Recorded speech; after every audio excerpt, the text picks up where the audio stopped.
हिंदू धर्माची सर्वात जास्त विटंबना कोणी केली असेल तर ती हिंदूंनीच केली आहे। आता बारशाच्या कार्यक्रमामध्ये स्वामी समर्थ महाराज हे लहान मुलांना घेऊन येण्याचं काम करत आहेत। तुम्हालाही ऑर्डर द्यायची असेल तर नक्की या लोकांशी संपर्क करा।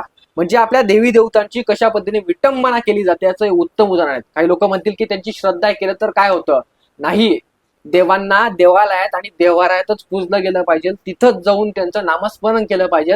अशा पद्धतीने तुमच्या पर्सनल कार्यक्रमामध्ये लाईक्स आणि फॉलोअरसाठी तुम्ही देवांना आणू नाही शकत। आणि ही गोष्ट जर तुम्हाला योग्य वाटत असेल तर मला असं वाटतं की तुम्ही तुमची बुद्धी तपासली पाहिजे। थोड्याशा लाईक्स आणि फॉलोअरसाठी आणि आम्हीच कसे वेगळे आहोत, आमचाच कार्यक्रम किती छान झालाय आणि सोशल मीडियावर आम्ही कसे गाजले पाहिजे, यासाठी जर तुम्ही देवांना अशा पद्धतीने तुमच्या कार्यक्रमामध्ये एक शो पीस म्हणून आणत असाल तर हे कितपत योग्य आहे। म्हणजे तुमचे मुलं इतके मोठं झाले की तुमच्या मुलांना साक्षात देव हातात घेऊन कार्यक्रमाच्या स्थळी आणतील, इतके मोठं झाले तुम्ही आणि तुमची मुलं, याचा विचार करणं आपल्याला गरजेचं आहे। आणि या गोष्टींचा निषेध करणं सुद्धा आपल्याला गरजेचं आहे, कारण हिंदू धर्माची सर्वात जास्त विटंबना अशाच पद्धतीने होते। तुम्हाला काय वाटतं या व्हिडिओबद्दल मला कमेंटमध्ये नक्की कळवा आणि हे कितपत योग्य आहे हे सुद्धा मला नक्की सांगा। धन्यवाद।